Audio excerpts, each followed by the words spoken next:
नमस्कार दोस्तों।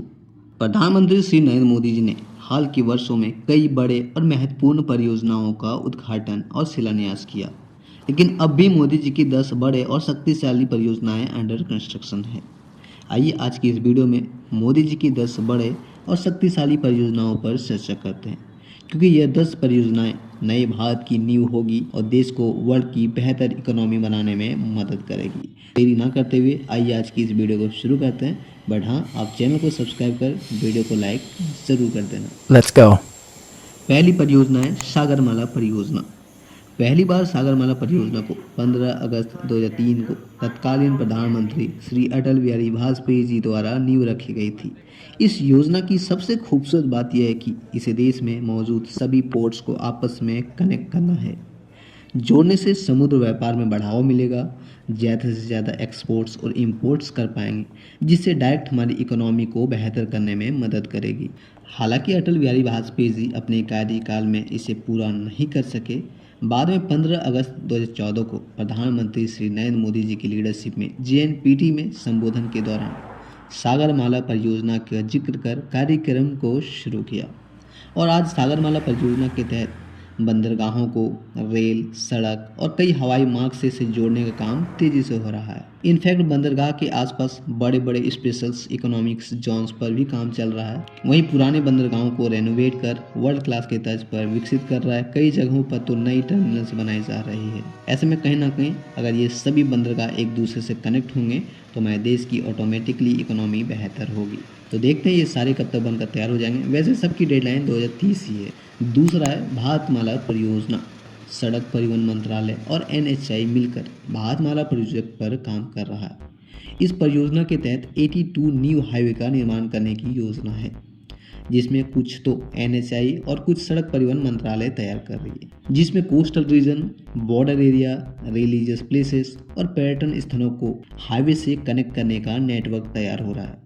यह परियोजना अब तक की सबसे बड़ा परियोजना है, क्योंकि इस योजना के तहत 82 न्यू हाईवे, 1500 से अधिक बड़े ब्रिजेस, 200 से अधिक ROB और हजारों की संख्या में अंडर ब्रिजेस का निर्माण हो रहा है। जल्दी भारतमाला परियोजना अपने गंतव्य तक पहुंचेगी और भारत को एक नई राह प्रदान करेगी। ऐसे में देखते हैं भारतमाला परियोजना नितिन गडकरी जी की प्रयास से कितना सफल हो पाता है। वैसे इसकी डेडलाइन भी 2030 दे रखी है। हालांकि ये कार्यक्रम हमेशा चलता रहेगा, बट जो एक आंकड़ा है, यानी कि जो 82 न्यू हाईवे बनाने का निर्माण करने का जो लक्ष्य रखा गया है वह 2030 तक बनने की उम्मीद है। तीसरा है अमृत भारत स्टेशन परियोजना। यह योजना प्रधानमंत्री मोदी जी के काफ़ी करीब है, क्योंकि आज हमारा रेलवे भारत की लाइफलाइन की तरह काम करता है, इकोनॉमिक गतिविधि में मुख्य जरिया है। इसलिए इसे इम्प्रूव करना, बेहतर कनेक्टिविटी और फैसिलिटी इंक्लूड करना भारत सरकार की पहली प्राथमिकता है। और इसी प्राथमिकता को देखते हुए भारत सरकार अमृत भारत स्टेशन योजना शुरू किया, जिसके तहत देश भर के सभी छोटे बड़े स्टेशन का कायाकल्प करना है, बेहतर सुविधाएं प्रदान करना है और आवाजाही को आसान बनाना है। साथ ही इस योजना के तहत स्टेशंस को इकोनॉमिक जोन की तरह डेवलप किया जाएगा और सभी इकोनॉमिक एक्टिविटी को इससे कनेक्ट किया जाएगा। इसके अंतर्गत 41,000 करोड़ की लागत से भारत के लगभग 1350 रेलवे स्टेशंस का रेनोवेशन होना है। इनफैक्ट हो भी रहा है, जो 2026 तक सभी अंडर कंस्ट्रक्शन रेलवे स्टेशन बनकर तैयार हो जाएंगे, यानी कि रेनोवेट हो जाएंगे, जिससे हमारा भारत कहीं ना कहीं एक नई पहचान के साथ आगे बढ़ेगा। नेक्स्ट परियोजना है उड़ान परियोजना।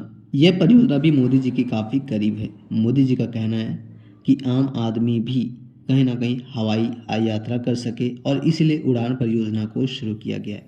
इस परियोजना के तहत जितने भी हवाई अड्डे हैं उसका सुधारीकरण होगा, यानी कि रेनोवेशन होगा। टायर 2, टायर 3 सीरीज़ में भी एयरपोर्ट को बनाया जाना है, नए ग्रीनफील्ड एयरपोर्ट को बनाया जाना है और कई सारे इंटरनेशनल एयरपोर्ट को भी बनाया जाना है। और ये सभी एयरपोर्ट के काम जो आज के डेट में भारत में दिखाई देते हैं वो इसी उड़ान परियोजना के तहत बनाए जा रहे हैं। वैसे तो फिलहाल उड़ान बहुत ही महत्वपूर्ण परियोजना है, जिससे कहीं ना कहीं आज फेज़ 1 कंप्लीट हो चुका है, फेज़ 2 भी कंप्लीट हो चुकी है, फेज़ 3 भी कंप्लीट हो चुकी है, फेज़ 4 भी कंप्लीट हो चुकी है।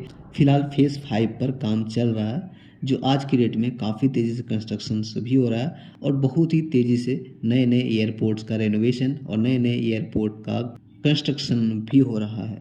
उम्मीद करेंगे 2030 तक ये सभी लक्ष्य पूरी हो और आम आदमी भी हवाई जहाज से सफ़र करे, नेक्स्ट है प्रसाद परियोजना। 2014-15 में शुरू किया गया प्रसाद परियोजना मोदी जी का वन ऑफ द फेवरेट परियोजना में से एक है। फेवरेट परियोजना इस वजह से भी है क्योंकि इस परियोजना के तहत जितने भी बाद में रिलीजियस प्लेसेस हैं उसका रेनोवेशन किया जाना है, एक्सपेंशन किया जाना है। इस योजना का एकमात्र लक्ष्य है सभी रिलीजियस साइट को वर्ल्ड क्लास के रूप में विकसित करना और इकोनॉमिक गतिविधि से कनेक्ट करना है। मतलब रिलीजियस प्लेसेस को एक डायरेक्ट इकोनॉमी से कनेक्ट करना है, जैसा कि आज के डेट में हम देख भी पा रहे हैं। जैसे काशी विश्वनाथ कॉरिडोर, केदारनाथ धाम कॉरिडोर, सोमनाथ धाम कॉरिडोर, अयोध्या धाम कॉरिडोर, इन सभी कॉरिडोर को जैसे आज कायाकल्प कर रही है मोदी जी का एक ही विज़न है कि कहीं ना कहीं इसे मुख्य इकोनॉमी से कनेक्ट करना है। और इसीलिए आज प्रसाद योजना के तहत काफ़ी तेज़ी से डेवलपमेंट हो रही है। उम्मीद करेंगे इस प्रसाद योजना के तहत भी रिलीजियस प्लेसेस का रेनोवेशन और एक्सपेंशन हो। वहीं इसके अलावा आज स्मार्ट सिटी योजना के तहत कई सारे स्मार्ट सिटी बन रहे हैं। मेक इन इंडिया के तहत मेक इन इंडिया का बढ़ावा मिल रहा है। आदर्श ग्राम योजना के तहत गाँव का भी डेवलपमेंट हो रहा है। डिजिटल इंडिया परियोजना भी शुरू है। नमामि गंगे परियोजना के तहत नदियों को साफ करने का काम चल रहा है। और ये सभी महत्वपूर्ण परियोजनाएं मोदी जी के 10 सबसे बड़े शक्तिशाली और बड़े परियोजनाओं में से एक है। जो यही बड़े परियोजनाएं भारत को नया भारत और मोदी को एक महान नेता बनाएगा। ऐसे में उम्मीद करेंगे ये सभी 10 महाशक्तिशाली परियोजनाएं 2030 तक बनकर तैयार हो और भारत को एक अलग पहचान मिले। तो चलिए आज की इस वीडियो में इतना ही। वीडियो कैसी लगी कमेंट सेक्शन में ज़रूर बताएं। जय हिंद दोस्तों, जय श्री राम।